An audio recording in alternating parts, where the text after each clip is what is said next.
अस्सलाम वालेकुम। ज़हर ज़िंदगी ड्रामे जी दोस्तों अज पूरी तफ़सील ॾींदासीं। अज आख़िरी क़िस्त जेका सुभाणे रात अचण वारी है इन जी पूरी तव्हांखे मालूमात ॾींदासीं। एतिरो बि तव्हांखे ॿुधाईंदासीं छा वाकई आख़िरी क़िस्त अचणी आहे या इहे अफ़वाहूं हलनि थियूं, इन में केतिरी सचाई आहे या वरी सीज़न 2 जो इंतज़ारु कयो वेंदो।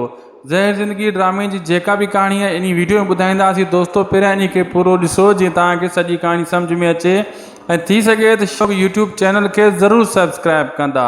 अगर फेसबुक पेज ते ॾिसी रहिया हो तो इनके फॉलो लाइक शेयर भी ज़रूर कंदा वीडियो के। दोस्तों सुभाणे सुबुह वारी क़िस्त में मां अपडेट ॾिनी तव्हांखे, मां काफ़ी अदाकारनि सां राब्तो कयो हुयो। उन्हनि इहा ॻाल्हि कही त थी सके थो अञा आख़िरी क़िस्त रहियल आहे जंहिंमें जीजा यानी रईस गफ़ार ख़ान जी घरवारी कमाल ख़ान खे मारींदी। इन जे करे ही अॻे हफ़्ते यानी सूमर राति ईंदी, सुभाणे राति जेका क़िस्त ईंदी।